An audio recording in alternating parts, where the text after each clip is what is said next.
Mes très chers compatriotes, en ces instants critiques pour notre nation, je m'adresse à vous avec la gravité et la solennité qu'impose la situation.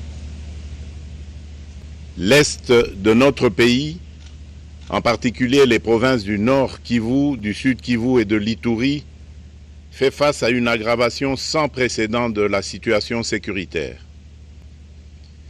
Les forces de défense du Rwanda, en soutien de leurs marionnettes du M23, poursuivent leur entreprise terroriste sur notre territoire, semant la terreur et la désolation parmi nos populations. Je partage avec vous la douleur et l'indignation face à ces attaques barbares. Ces actes ne sont pas seulement une attaque contre la République, mais une offense à l'histoire et à la dignité de notre peuple. En ces moments difficiles, je vous appelle à la résilience et surtout à la résistance. Face à cette situation, permettez-moi de vous rassurer. Une riposte vigoureuse et coordonnée contre ces terroristes et leurs parrains est en cours. Nos vaillantes forces armées de la République démocratique du Congo, symboles de courage et de patriotisme, sont pleinement mobilisées, prêtes à défendre chaque centimètre de notre territoire. J'ai personnellement convoqué et présidé des réunions de crise avec une équipe restreinte du gouvernement, le haut commandement militaire ainsi qu'une réunion interinstitutionnelle afin d'évaluer les récents développements de la situation et de lever les options pour repousser les agresseurs et reconquérir chaque parcelle de notre territoire. À cet effet, j'ai nommé ce 28 janvier le général-major Évariste Somo Kakule au poste de gouverneur militaire du Nord Kivu pour renforcer la coordination des opérations militaires et restaurer l'autorité de l'État.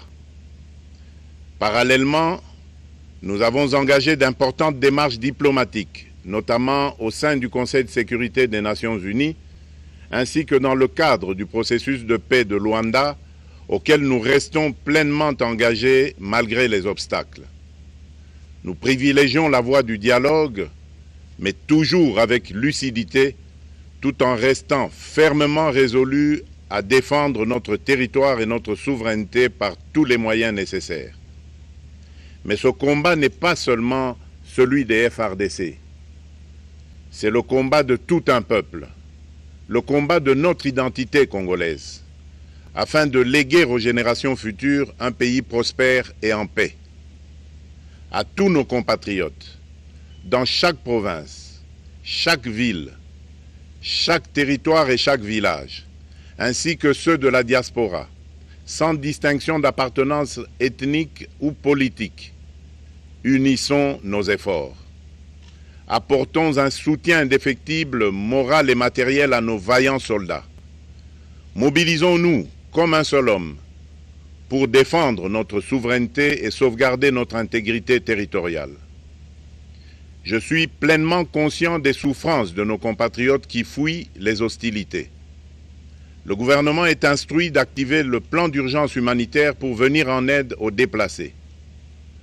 À vous, habitants de Goma et des environs, je ressens profondément votre douleur qui est aussi la mienne. Elle traverse nos cœurs et nos âmes en tant que fils et filles d'une même patrie.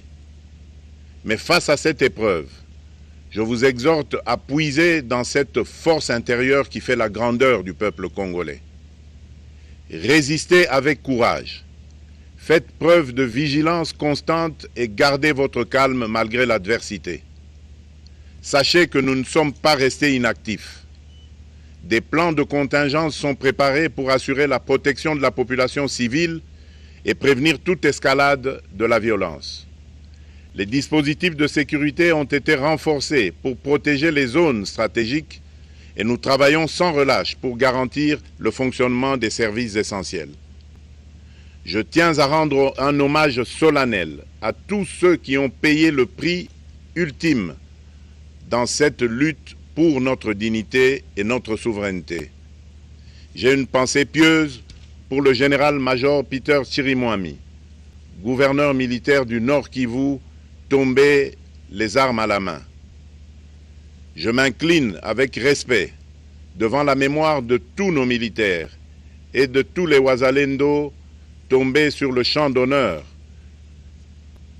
Je pense aussi aux soldats de la mission de la communauté de développement d'Afrique australe, la SAMI d'IRC, qui combattent à nos côtés, aux casques bleus de la MONUSCO, qui ont sacrifié leur vie pour la paix, ainsi qu'aux innombrables civils victimes de la barbarie ennemie.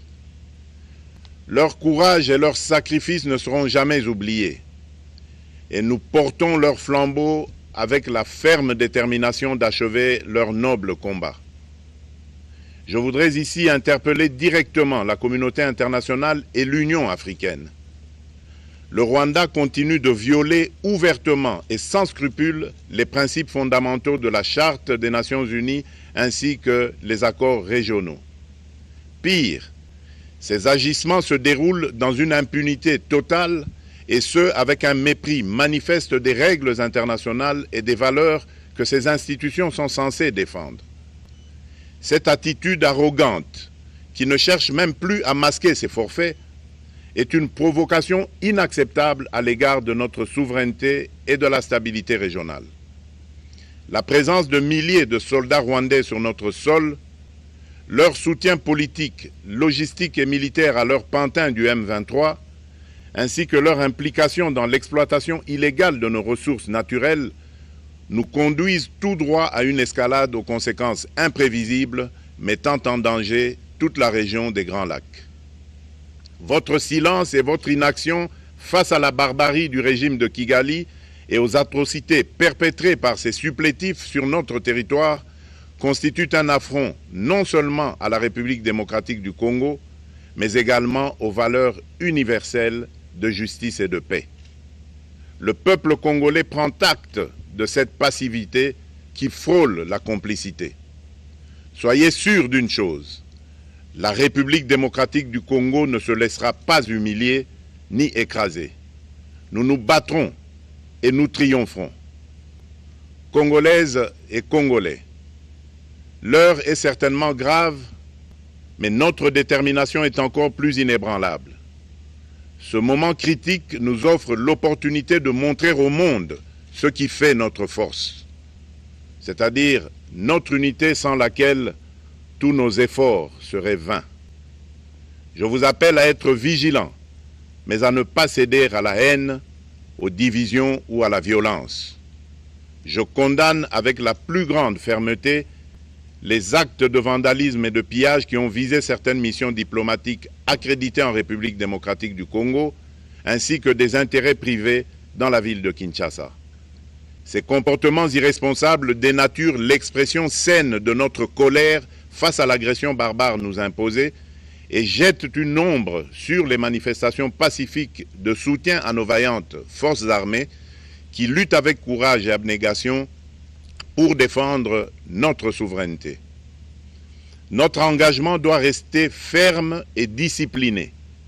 Nous gagnerons cette guerre par notre unité, notre courage et notre sens de responsabilité, et non par la violence aveugle et par l'anarchie.